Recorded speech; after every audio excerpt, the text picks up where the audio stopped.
Here we're working a problem from section 3.4 that says determine which, if any, of the three given statements are equivalent.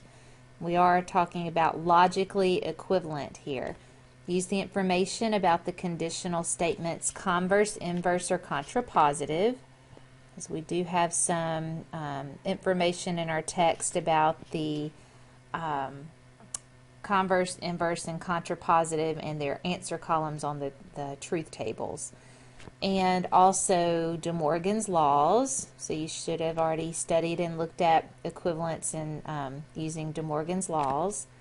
And the fact that if P then Q is logically equivalent, this symbol should actually be this, as the arrow's in a double line here.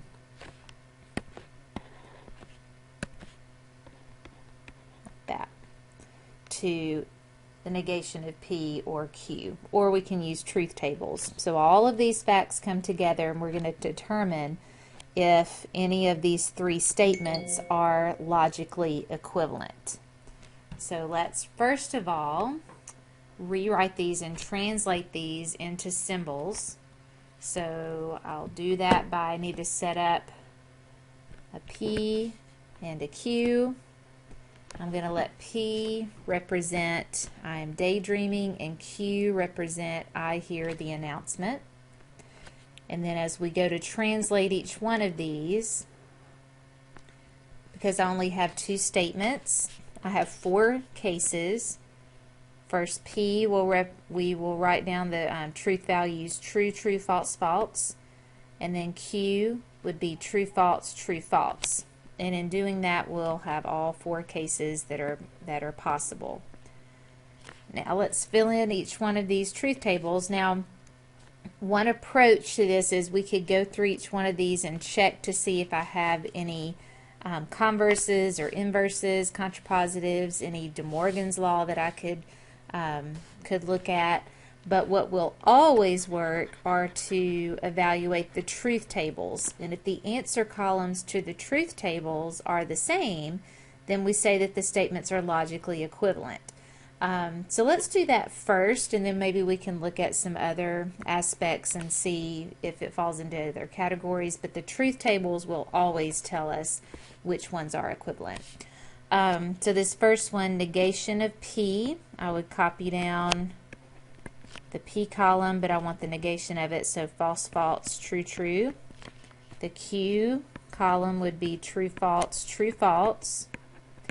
And then in a disjunction, the only case where it would be false is if both statements are false. So that would be here. I would have false for this case, everything else would be true. And then let's circle that answer column because that's what we'll come back and compare on each one of these. Okay, part B, first I'll copy the P column down. So true, true, false, false. The negation of Q, which would be false, true, false, true.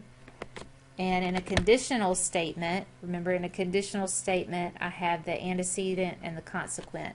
And so the only time that this would be false would be if the antecedent is true and the consequent is false, which would be in this first case. So that would be false. Everything else is true. Now so far those two statements are not logically equivalent, and let's see about the third statement. So here we have Q. I'll fill out the Q, or copy the Q column of true, false, true, false. Negation of P, which would be false, false, true, true. And again, we have a conditional statement. The only time that would be false is if your antecedent is true and the consequent is false, which is here in this first case.